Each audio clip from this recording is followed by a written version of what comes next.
Breaking news కూటమిలో అంతర్గత పోరు రాకుండా జనసేన చూసుకుంటుందా? అందుకోసమని ముందుగానే నేతలను అలర్ట్ చేస్తుందా అంటే అవుననే సమాధానం వినపడుతోంది. దీనికి రీసెంట్ గా నిన్న ఆ పార్టీ నేత నాగబాబు చేసిన వ్యాఖ్యలే అద్దం పడుతున్నాయి. రాయలసీమ నుంచి పలువురు వైసీపీ నేతలు జనసేనలో చేరారు.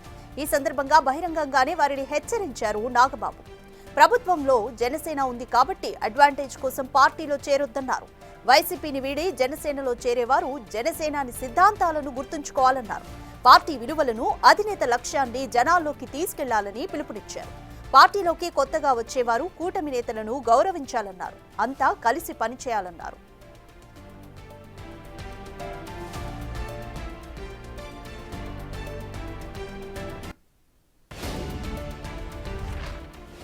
ఈ వ్యాఖ్యల వెనుక కూటమిలో ఎలాంటి వివాదాలు రాకూడదనే ముందుగానే జనసేన అలర్ట్ అవుతున్నట్లు తెలుస్తోంది. ఇదిలా ఉంటే జనసేన శ్రేణులను ఉద్దేశించి ఆ పార్టీ అధినేత పవన్ కళ్యాణ్ రాసిన బహిరంగ లేఖ కూడా దీన్నే సూచిస్తున్నట్లు కనిపిస్తోంది.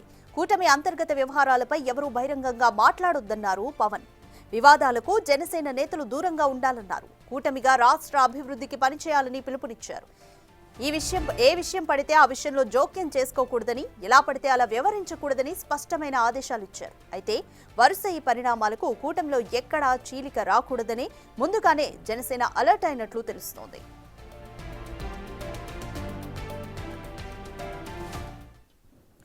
మోర్ డీటెయిల్స్ మా ప్రతినిధి శివ అందిస్తారు. శివ, నాగబాబు వ్యాఖ్యల్ని అలాగే పవన్ కళ్యాణ్ రాసిన బహిరంగ లేఖల ఉద్దేశాన్ని ఏ విధంగా చూడొచ్చు? రాధిక, మొత్తం మీద చూసుకుంటే ఆంధ్రప్రదేశ్లో కూటమిలో విభేదాలు సృష్టించడానికి ప్రతిపక్ష పార్టీ వైసీపీ విశ్వ ప్రయత్నాలు చేస్తూ ఉంది. ఆ ప్రయత్నాల్లో భాగంగానే 2019 ఎన్నికల్లో టీడీపీ ఎన్డీఏ నుంచి బయటకు వచ్చింది. సో ఈ నేపథ్యంలో భవిష్యత్తులో అటువంటి ఘటనలు పునరావృతం కాకుండా ఉండాలనేది కూటమి నేతల లక్ష్యంగా కనిపిస్తోంది. 2029లో తెలుగుదేశం, బీజేపీ, జనసేన కలిసి మరొకసారి పోటీ చేసి హ్యాట్రిక్ సాధించాలనేది ఆ కూటమి నేతల లక్ష్యంగా కనిపిస్తోంది. సో దీనిలో భాగంగానే అనవసరమైన వివాదాలకు తావివ్వకూడదనేది కూటమి నేతల భావనగా కనిపిస్తోంది. అయితే ఇటీవల జన సైనికులకు సంబంధించి సోషల్ మీడియా వేదికగా లోకేష్ డిప్యూటీ సీఎం వ్యవహారానికి సంబంధించి ఒకరిద్దరు టీడీపీ నేతలు స్పందించిన దాన్ని కూడా జన సైనికులు తీవ్రస్థాయిలో విమర్శల వర్షాన్ని గుప్పించారు. సోషల్ మీడియా వేదికగా ఇష్టానుసారంగా పోస్టు పెట్టారు. వాస్తవానికి వైఎస్ఆర్సీపీ కంటే కూడా ఎక్కువ స్థాయిలో ప్రతిపక్ష పార్టీ పాత్రని జనసేన పోషించింది. సో ఈ నేపథ్యంలో ఇటు టీడీపీ నేతలైతే మాత్రం కొంత సమన్వయం పాటించారని కూడా చెప్పుకోవాలి. సో ఈ నేపథ్యంలో జనసేన వైపు నుంచి ఎక్కువగా తప్పు వస్తుందని చెప్పి భావించారు కూటమి నేతలు. అయితే దీన్ని కంట్రోల్ చేయాలని చెప్పి గత కొంతకాలంగా భావిస్తున్నారు. తాజాగా ఈ అంశానికి సంబంధించి ఎవరూ మాట్లాడద్దు అని చెప్పి టీడీపీ ప్రకటన చేయటం, ఆ తర్వాత జనసేన ప్రకటన చేశారు. ఇక తాజాగా వైఎస్ఆర్సీపీకి సంబంధించి అనేక మంది నేతలు, గతంలో తెలుగుదేశం పార్టీని ఇబ్బందులు పెట్టిన నేతలంతా కూడా తిరిగి తెలుగుదేశం పార్టీలో చేరేందుకు సిద్ధమవుతున్నారు. వీరిని టీడీపీలో చేర్చుకునేందుకు టీడీపీ సిద్ధంగా లేదు, కానీ బీజేపీ జనసేనలో చేరేందుకు సిద్ధమవుతున్నారు. సో ఈ నేపథ్యంలోనే జనసేనకి సంబంధించి ఎక్కువ మంది టీడీపీ ఎవరినైతే తిరస్కరిస్తుందో వారంతా జనసేన వైపు వీళ్ళ ద్వారా ప్రయత్నాలు చేసి చేరే ప్రయత్నాలు చేస్తున్నారు. ఎందుకంటే గతంలో చిరంజీవికి ప్రజారాజ్యం ఉన్న టైంలో చిరంజీవి కాంగ్రెస్ విలీనమైన నేపథ్యంలో కాంగ్రెస్ పార్టీకి సంబంధించిన నేతలంతా కూడా వైసీపీలో ఉన్నారు. వైసీపీ కాంగ్రెస్ ఒకటే కాబట్టి, అంటే నాయకులు గతంలో ఉన్నవారు ఒకటే విధానం కనిపించింది కాబట్టి సో చిరంజీవితోటో లేదా మరొక వ్యక్తితోనో పవన్ కళ్యాణ్కి రికమెండేషన్ చేయించుకుని చేరే ప్రయత్నం చేస్తున్నారు.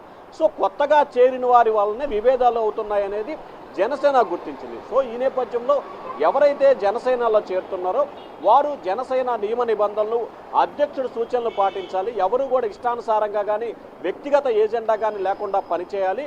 కూటమి నిర్ణయాలకు అనుగుణంగా పనిచేయాలి. కూటమిలో ఉన్న ఎటువంటి విషయాన్నైనా సరే బహిర్గతం చేయకూడదు. అనేక అంశాలకు సంబంధించి స్పష్టమైన హెచ్చరికలను జారీ చేసిన పరిస్థితి కనిపించింది. 2 రోజుల క్రితం జనసేన అధినేత ఉప ముఖ్యమంత్రి పవన్ కళ్యాణ్ కూడా ఇదే అంశాన్ని కార్యకర్తలకి, నేతలకు ఒక బహిరంగ లేఖ కూడా రాయటం జరిగింది. కూటమి విజయం చాలా ఘనమైనది. గత వైసీపీ సర్కార్ అవలంబించిన ప్రజా వ్యతిరేక విధానాలను నిరంకుశ ధోరణే కూటమి విజయానికి కారణమైంది. మనం కూడా అటువంటి విధానానికి వెళ్ళకూడదు. కూటమి విషయానికి సంబంధించి ఏదున్నా కానీ 3 పార్టీ ముఖ్యమైన నేతలు కూర్చొని మాట్లాడతారు.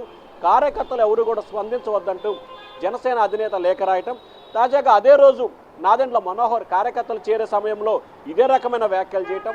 తాజాగా నిన్న జనసేన అధినేత ఉప ముఖ్యమంత్రి పవన్ కళ్యాణ్ సోదరుడు నాగబాబు కూడా ఇదే అంశాన్ని రాయలసీమకు సంబంధించిన 38 కార్పొరేటర్లు జనసేన చేరిక సందర్భంలో మీ వ్యక్తిగత ఏజెండా కాదు, కూటమికి కొన్ని లక్ష్యాలు ఉంటాయి, కొన్ని స్ట్రిక్ట్ ఆర్డర్స్ ఉంటాయి, వాటికి అనుగుణంగానే పనిచేయాలని చెప్పి స్పష్టమైన సందేశాలు జారీ చేశారు.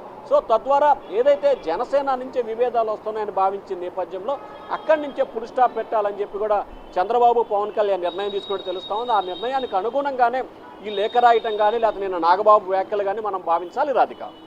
రైట్.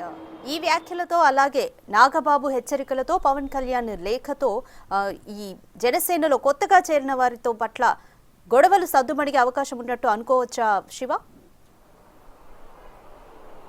ఖచ్చితంగా రాధిక, ఎందుకంటే ఇక్కడ మనం ప్రధానంగా ఒక అంశాన్ని చూసుకోవాలి. ఎప్పుడైతే పవన్ కళ్యాణ్ నుంచి ఒక లేఖ రాయటం కానీ లేకపోతే చేరికల సమయంలో కండిషన్స్ పెడుతున్న సమయంలో లేఖలు రాసిన ఉద్దేశం కానీ కండిషన్స్ ఉద్దేశం కూడా ఏంటంటే విభేదాలు లేకుండా ఉండాలన్నట్టు. సో ఎక్కడైతే ఆ వైఎస్ఆర్సీపీ నుంచి కానీ లేకపోతే మరొక పార్టీ నుంచి కానీ జనసేనలో చేరతారో ఆ చేరిన క్రమంలో ఖచ్చితమైన కొన్ని కండిషన్స్ పెడుతున్నారు. ఆ కండిషన్స్ కనుక దాటితే ఖచ్చితంగా ఆ నియోజకవర్గానికి సంబంధించిన నేతపై కఠినంగా చర్యలు ఉంటాయి. తద్వారా ఎవరైతే మాట్లాడారో వారిపై కూడా సస్పెన్షన్ చేయాలని చెప్పి కూడా పార్టీ ఇంటర్నల్ మీటింగ్లో ఒక నిర్ణయం తీసుకుంది. ఎందుకంటే వైఎస్ఆర్సీపీ నుంచి రావడం గతంలో టీడీపీకి వైసీపీకి యుద్ధం జరిగింది రాజకీయ పరంగా. సో ఇప్పుడు మళ్ళీ జనసేనలో చేరి వీరిద్దరి మధ్య విభేదాలు. ఎందుకంటే రాష్ట్రంలో చాలా నియోజకవర్గాలు ముఖ్యంగా ఇటీవల జరిగిన పరిణామాలు చూసుకుంటే నిన్న ధర్మవరంలో బీజేపీ టీడీపీ మధ్య వివాదాలు కావచ్చు, లేకపోతే గతంలో ఉభయ గోదావరి జిల్లాలకు సంబంధించిన విభేదాలు కావచ్చు, అంతకుముందు రాయలసీమలో జరిగిన విభేదాలు, ఇట్లా అనేక చోట్ల విభేదాలకు సంబంధించి ఎవరైతే వైఎస్ఆర్సీపీ నుంచి కూటమి పార్టీలో చేరతారో తద్వారా వాళ్ళు మళ్ళీ ఈ పార్టీల మధ్య విభేదాలు సృష్టించే ప్రయత్నాలు చేస్తున్నారు. కాబట్టి సో వైఎస్ఆర్సీపీ నుంచి వచ్చే వాళ్ళందరికీ కూడా స్పష్టమైన కండిషన్లు, స్పష్టమైన విధి విధానాలు పెడుతున్నారు. కాబట్టి భవిష్యత్తులో వివాదాలు లేకుండా చూసుకోవాలని కూటమి నేతల ఆలోచనగా కనిపిస్తూ ఉంది. ఒకవేళ ఎవరైనా వీటిని అతిక్రమిస్తే కఠినమైన చర్యలు తీసుకునేందుకు కూడా వెనుకాడే ప్రసక్తి లేదని చెప్పి కూడా వారు కరాఖండిగా చెప్తున్నారు. ఎందుకంటే వారే మొదటి నుంచి పార్టీల్లో లేరు, పార్టీ విజయం కోసం కృషి చేయలేదు. పార్టీ అధికారంలోకి వచ్చిన తర్వాత మళ్ళీ అధికారాన్ని అనుభవించడం కోసం వస్తున్నారు. కాబట్టి సో వారి వల్ల ఎటువంటి ప్రయోజనం లేదనేది ఆ పార్టీ నేతల భావన కనిపిస్తోంది. వారు ఖచ్చితంగా ఏదైతే కూటమి గీతని దాటితే మాత్రం వేటు వేసే అవకాశాలు కనిపిస్తున్నాయి. తద్వారా కూటమి పార్టీల మధ్య విభేదాలు లేకుండా ఉండే అవకాశాలు ఎక్కువగా కనిపించే అవకాశాలు కనిపిస్తూ ఉన్నాయి రాధిక. Thank you Shiva.